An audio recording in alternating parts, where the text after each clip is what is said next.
Yeah.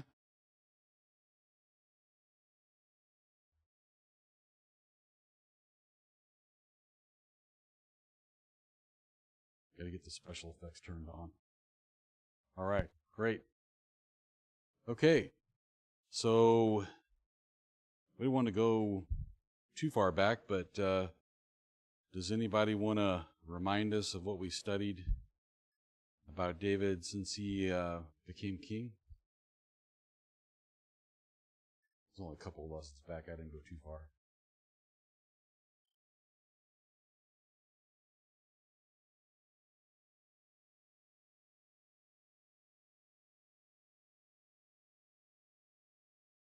Yeah.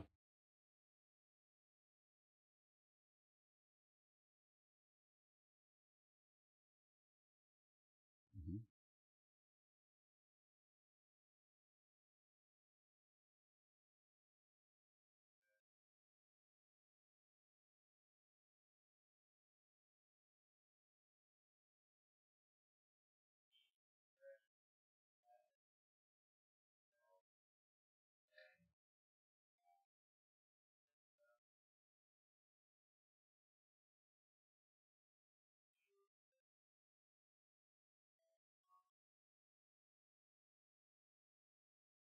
Hmm.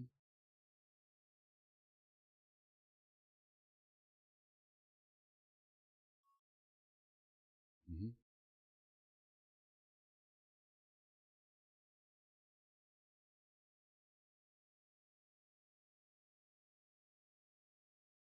It's a pretty good summary, Brother Homer. How about that? That's pretty good for no notice and giving a good summary like that. Thank you. Appreciate that. So, the last thing we had seen, there had been a few more battles that happened in the last lesson. And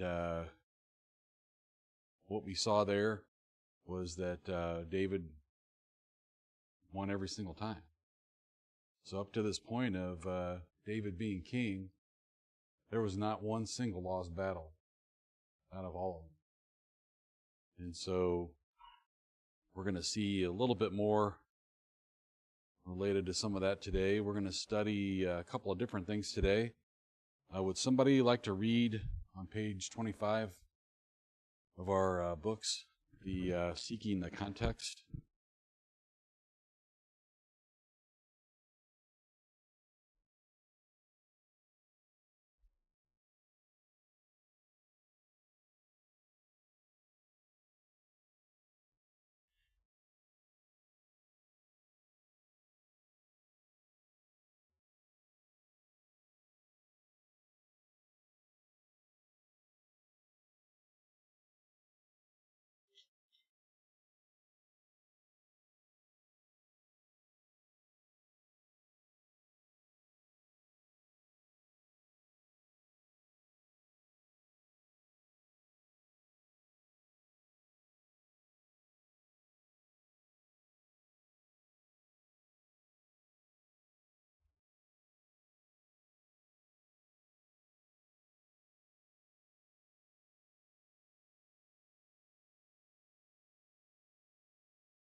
Thank you, Sister Doris.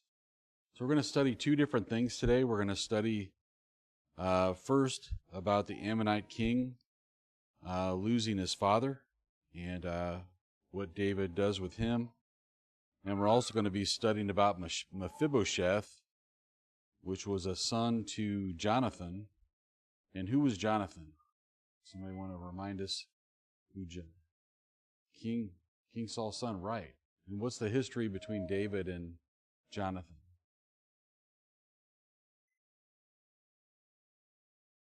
They were very close to one another. In fact, you would almost say they were closer. Jonathan was closer to David than he was his own father. If you look at some of the things that happened, Jonathan helped David avoid being killed by his father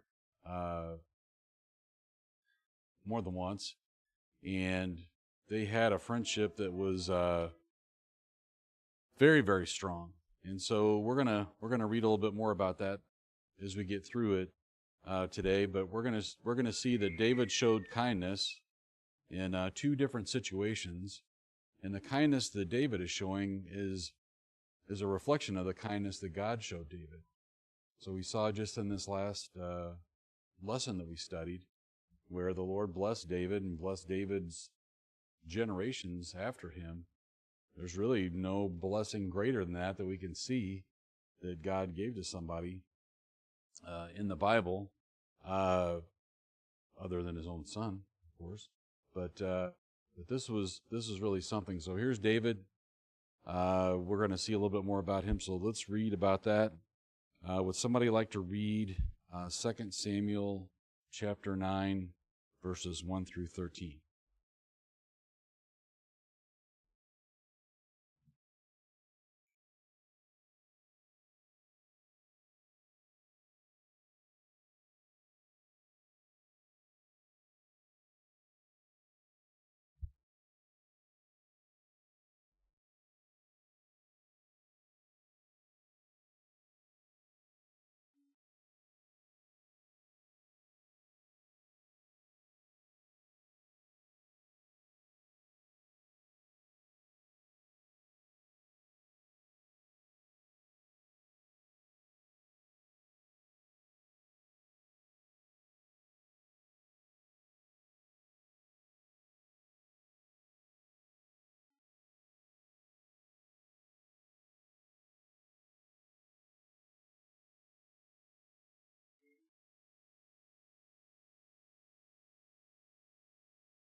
Okay, quite a lot in those verses.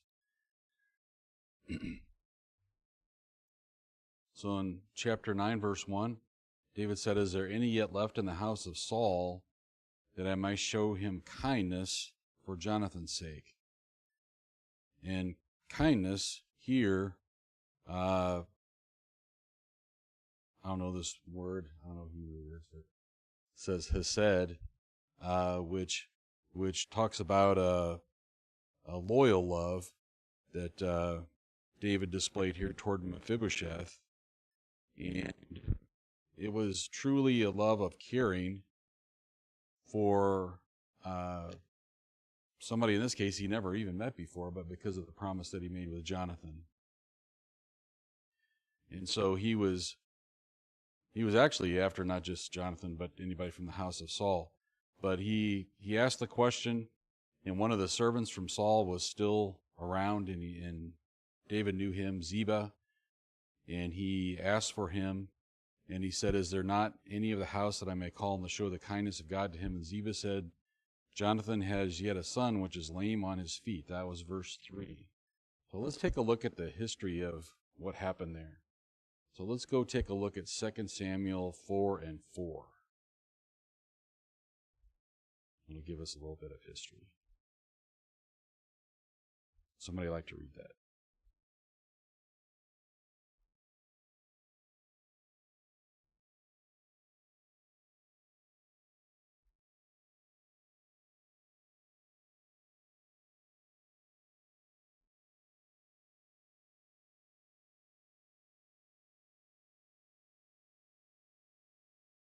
Okay, so we studied that before, but I didn't remember it.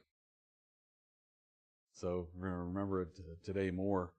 So Mephibosheth is Jonathan's son. He was lame from an accident, really no fault of his own.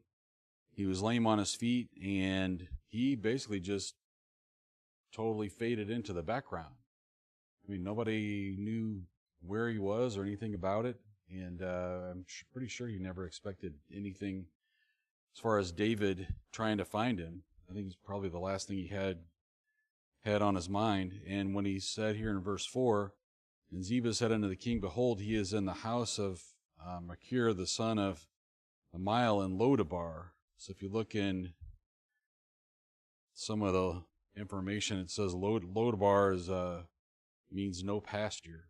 So sort of implying that the place where he was not a place that was a very desirable place to be, and that somebody there was taking care of him, not his own family, but some other family was there taking care of him. And so David sent and fetched him out of the house of Machir, the son of Amiel from Lodabar. And what do you think Mephibosheth was expecting when this happened? Yeah, why was that?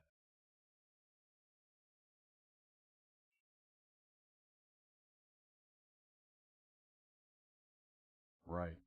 And this was kind of a common practice that when one king took over, conquered another king, that they would go after the whole family and execute the whole family because they didn't want somebody to rise up in a rebellion at some point in the future and have problems with that whole thing. So they just took care of it at the beginning and killed all of those that were in the former king's family. So it seems pretty logical that Mephibosheth was thinking the worst in this situation, that he was going to be identified as a grandson of Saul, and that he might be executed. Now, in verse 6, "Now when Mephibosheth, the son of Jonathan, the son of Saul, was coming to David, he fell on his face and did reverence. And David said, Mephibosheth, and he answered, Behold thy servant." Look at the answer that he gave. That was a very submissive answer. He didn't say, "I'm a son of Saul" or "son of Jonathan" or anything like that. He said, "Behold thy servant." And immediately in verse 7, David said to him, "Fear not, for I will surely show thee kindness for Jonathan thy father's sake, and will restore thee all the land of Saul thy father." Now, this is the land that Saul had before he became king. "And thou shalt eat bread at my table continually." Well, this was completely unexpected, for sure. He's taking Mephibosheth from about the lowest situation you could be in. He was a lame person. He was a descendant of a former king that had died, and another king has taken his place. And he had no land, no standing, no anything of his own. And here's David seeking him out and now already being kind to him far beyond what he could ever believe. And so this kind of reminds me just of the last chapters we studied about David and how God blessed David. And so God blessed David beyond anything David could imagine. And now here is David in the process of blessing Mephibosheth greater than he can imagine.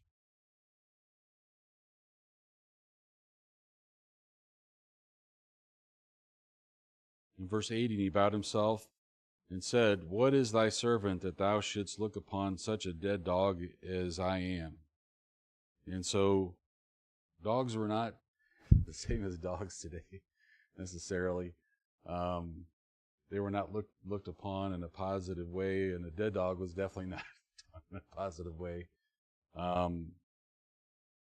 Mephibosheth is basically saying, I am so low, I am the lowest of the low. What should I deserve attention like this? Why should I deserve attention like this?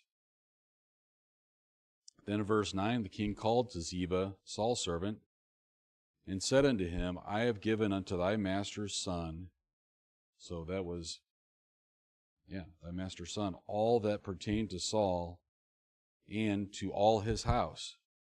Thou therefore and thy sons and thy servants shall till the land for him, and thou shalt bring in the fruits, that thy master's son may have food to eat. But Mephibosheth, thy master's son, shall eat bread always at my table. Now Ziba had 15 sons and 20 servants. That's a lot of people. 15 sons and 20 servants. So Ziba got an action item, is what happened. Ziba showed up, and David asked him a question, and this turned into something different than what Ziba expected also. I'm quite sure. And so he more or less told Ziba, now you have a new job. Your job is to take care of Mephibosheth and your former master's family. Then said Ziba unto the king, according to all that my lord the king hath commanded his servant, so shall thy servant do. So Ziba was obedient to David. And as for Mephibosheth, said the king, he shall eat at my table as one of the king's sons. That is going from the very worst situation to the very best situation, right? I mean, you think about somebody that's living in a place that I had never even heard about Lodabar before this, so this was not a place that was people like to go for sure. And now he is taken from there all the way to David, and now he's going to eat at David's table. So he's going to live with the king and the king's family and have all the same all the same people taking care for him and everything. This was quite a big change. In verse 12, and Mephibosheth had a young son whose name was Micah, and all that dwelt in the house of Ziba were servants unto Mephibosheth. So Mephibosheth dwelt in Jerusalem, for he did eat continually at the king's table, and was lame on both his feet. And so David had mercy on him. David invited him to his table. He didn't do what he did for him was a great honor that he followed through on what he and Jonathan had made a covenant of friendship and peace many years before that. And so here's David following through on it and being very kind and generous to Mephibosheth. And we can take a look at, 1 Samuel 20, 14 through 17. And then there's another verse after that. Would somebody like to read 1 Samuel 20, 14 through 17? This is about David and Jonathan.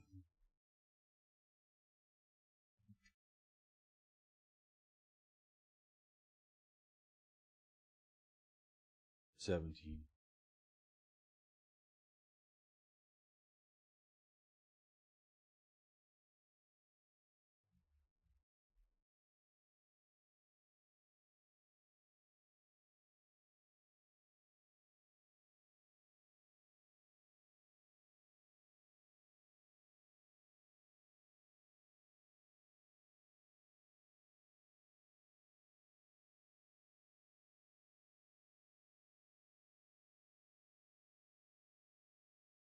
Okay, and then if you go a little bit more down in verse 42, it says, "And Jonathan said to David, Go in peace, for as much as we have sworn both of us in the name of the Lord, and saying, The Lord be between me and thee, and between my seed and thy seed forever.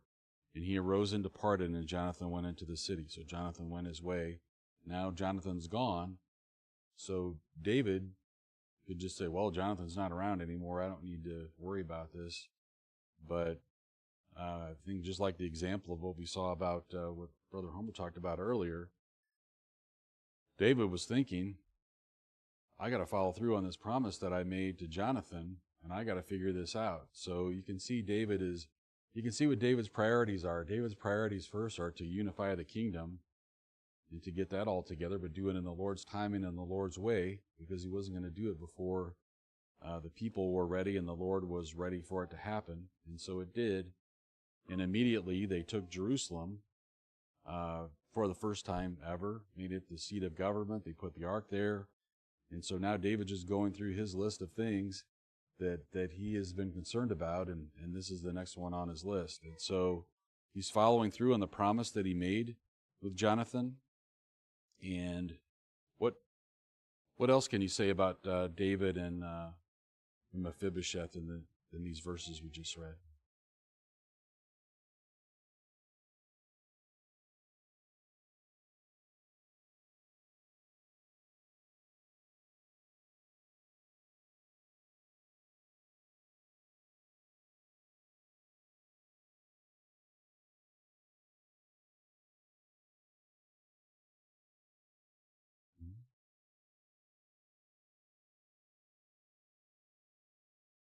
Mm-hmm.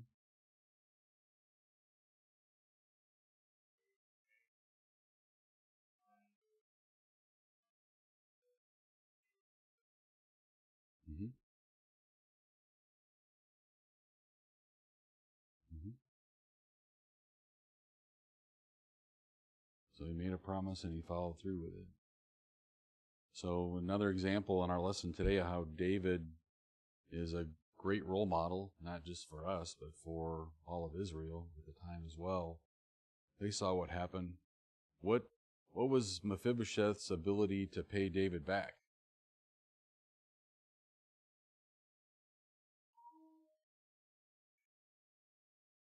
Yeah, Mephibosheth had nothing. He was. Mhm. Yeah, you would say he's the lowest of the low. He had no ability to do anything. And just like in the last lesson, when God promised David that his generations would proceed onward, uh, basically through the end of time, what could David do to pay God back for that? He could, even though he was king, he couldn't pay him back. There's nothing he could do. And so Mephibosheth was an example of someone that had been taken care of by somebody that was faithful to God, faithful to his promises. And how many times do we see situations that are, I guess I would say, less significant than this one, where we see people that are in need, people that are suffering, or people that have some need, and we have ability to help somebody, and we have a choice to make whether we're going to help them or not help them. And what choice do we usually make in those situations? Do we reach out and we help somebody, or do we say, well, somebody else will take care of it, or um, I don't know. What do we do in those situations?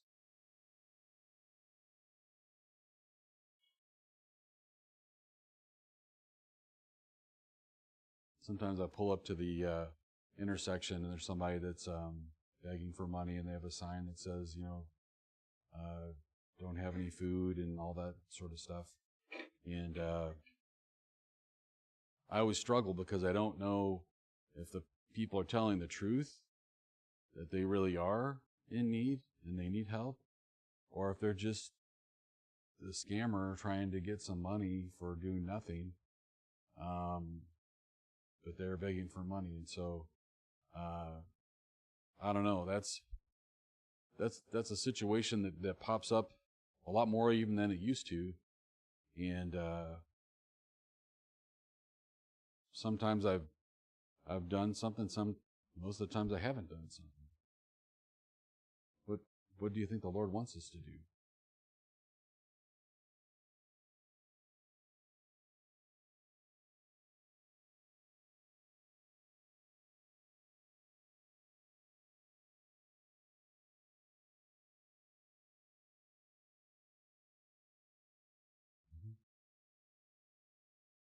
That's a good way to look at it, Sister Debbie. The Lord holds us accountable for our actions. Definitely doesn't hold us accountable for other people's actions. And if we don't know and we're helping somebody, especially if we tell them we'll pray for them or whatever, then at least they know we're not just giving them money, but we're also trying to help them in the best way we can. Some people don't need money; they need prayers more than they need money. But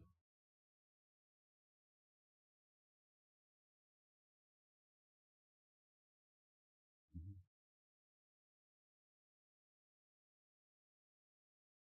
Yeah,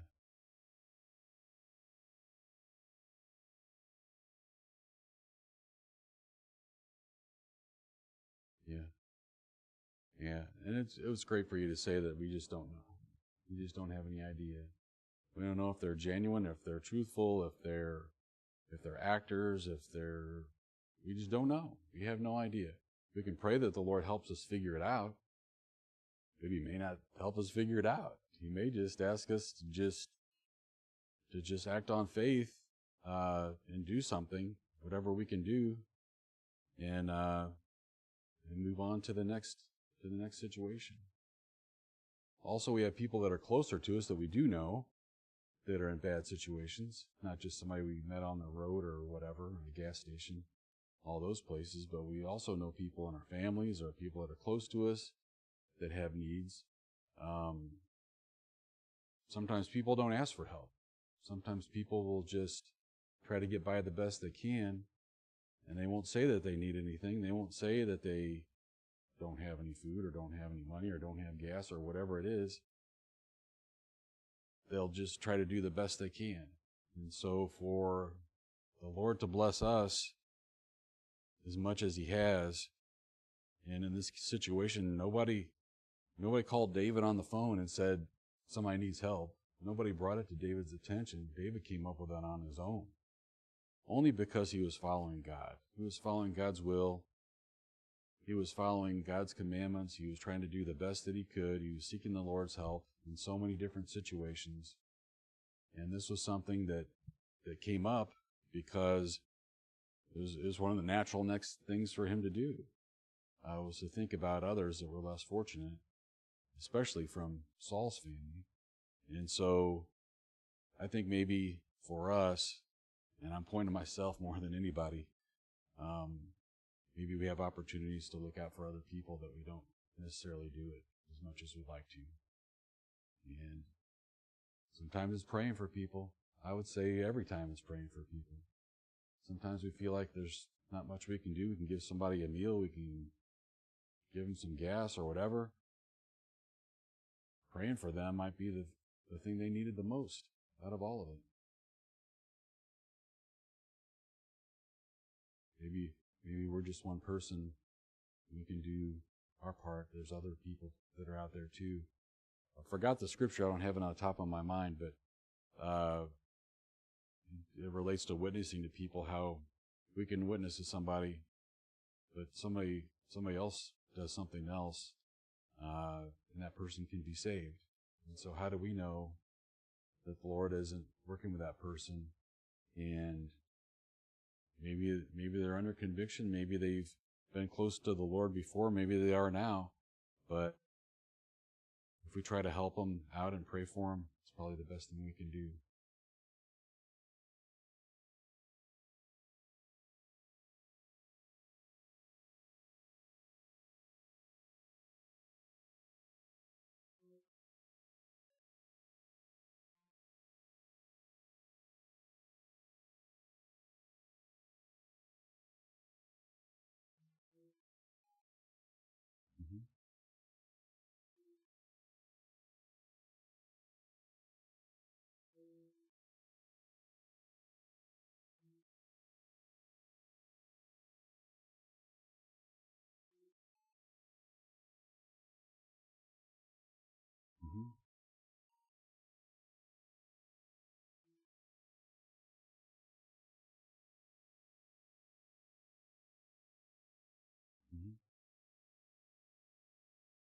That's a great example, and it's not about our love. It's about showing God's love to people.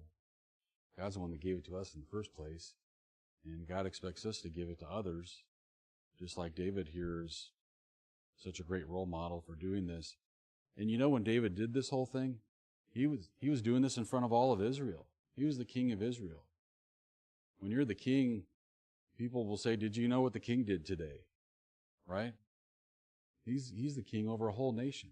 So he set an example for all of them, and it's pretty easy to see that if he's doing this himself, that he's looking for the same kinds of things from other people as well. And so setting a good example encourages others, as you were saying, Brother Dan, and it's just something to think about when we get into a situation where we have an opportunity to help other people.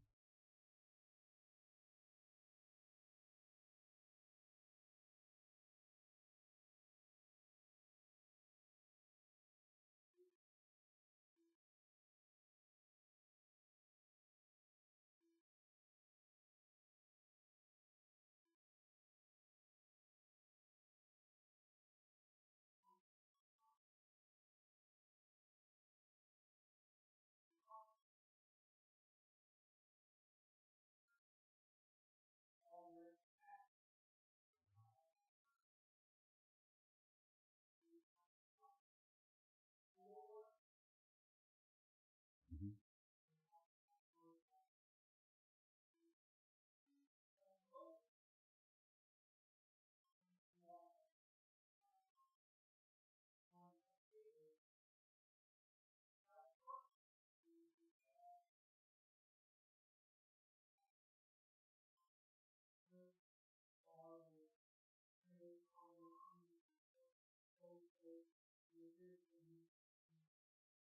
Hmm.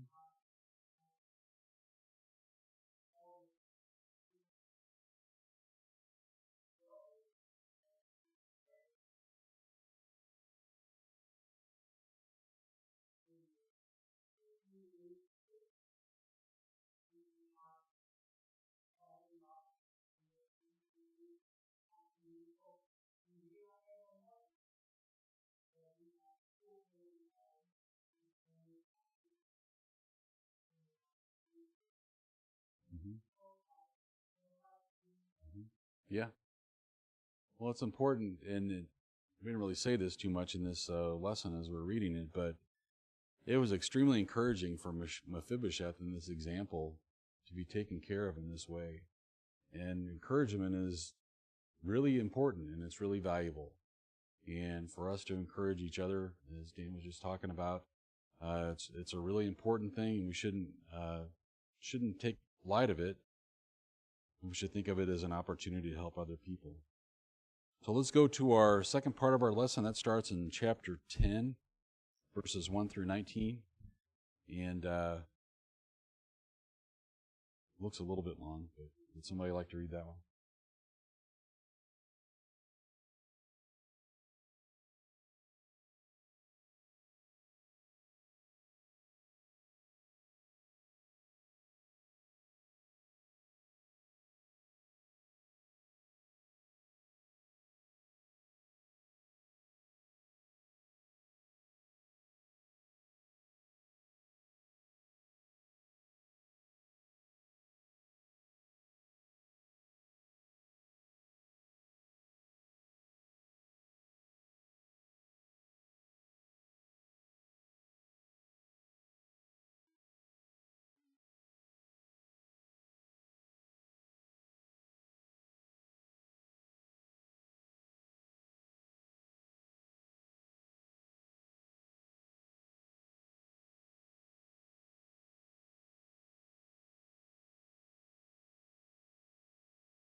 Thank you, Brother Jim. You did that all without taking a drink of water.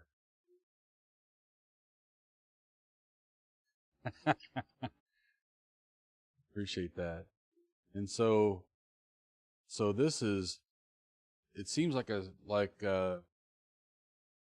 book of 2 Samuel is just continuing on to the next thing, and it's not connected to what we just studied, but it actually is connected to what we just studied.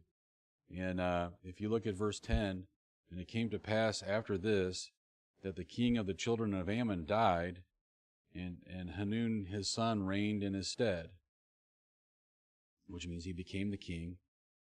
Then said David, I will show kindness unto Hanun the son of Nahash, as his father showed kindness unto me.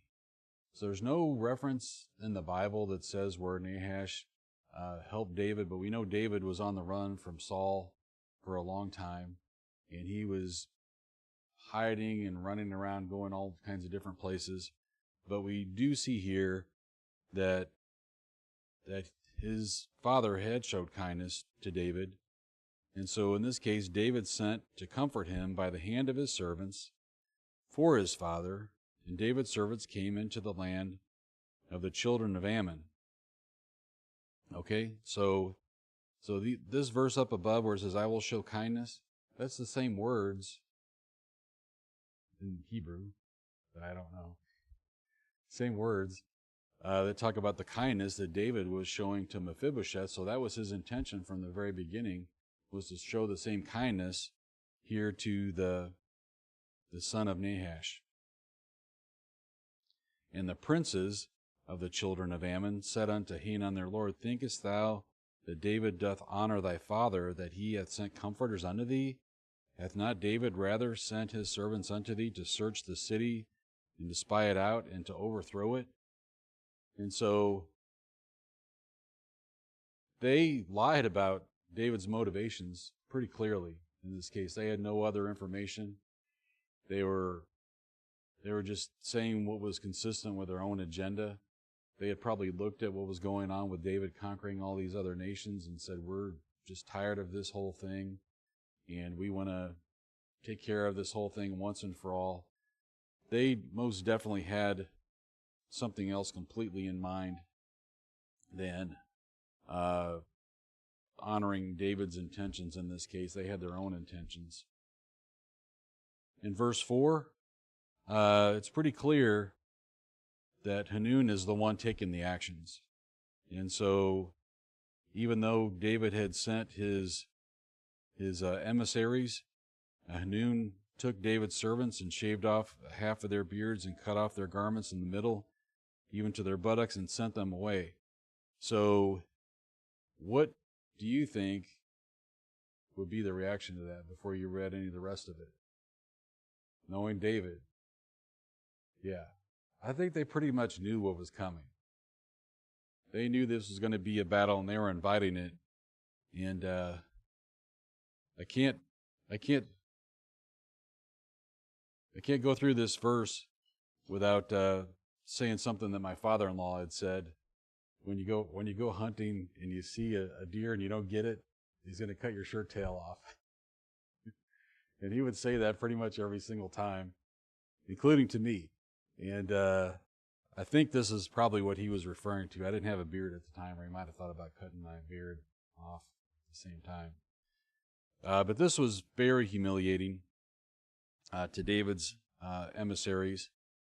And let's see.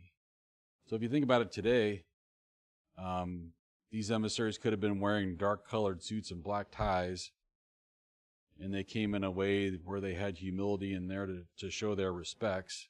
It was actually the exact opposite of being offensive. And as a result of Hanun believing his advisors, he cut their clothes off halfway. And if you can imagine what somebody would look like today, if like me, had my jacket cut off halfway, my shirt cut off halfway, my pants cut off halfway.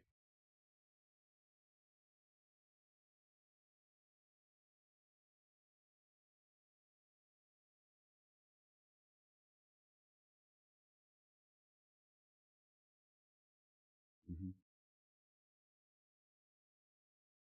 And it was very insulting for them to be in that situation. And if they would cut my clothes off like that, people would think I was crazy. If you just saw me walking down the street, they wouldn't necessarily think that somebody had attacked me. You might think I was just doing that on purpose.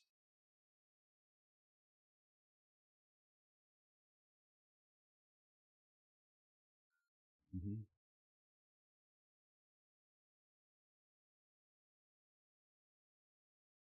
Mm-hmm. And so they were right. And they were as embarrassed from it as they could possibly be. They did everything the way they were supposed to do it. And immediately David, his first thought is to take care of the emissaries. So he didn't have them come back to the home where they were. He had them go to Jericho until their beards grew back. And it takes a while for a beard to grow. So I don't know how long they were there, but it was probably a long time.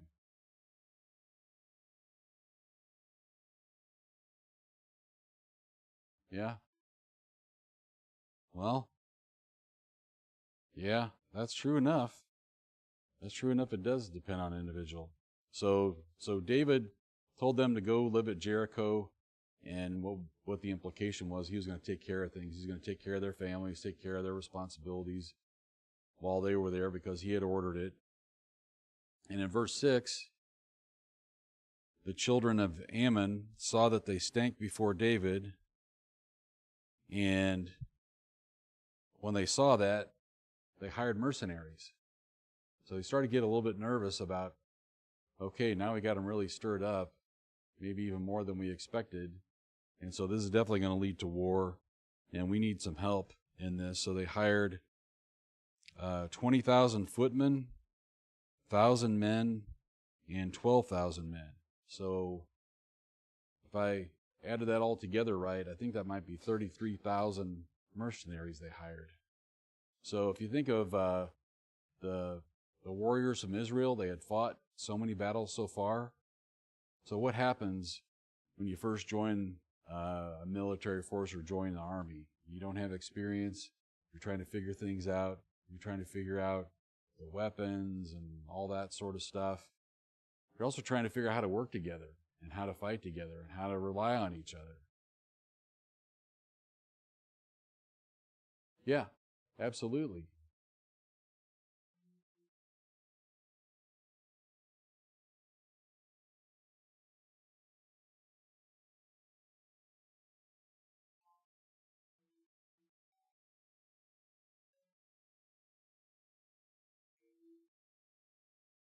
Yeah,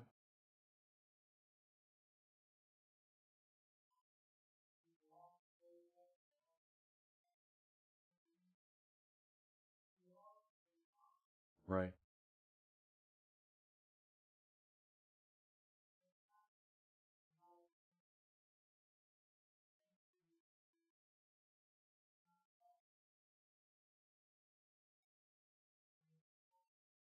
Hmm.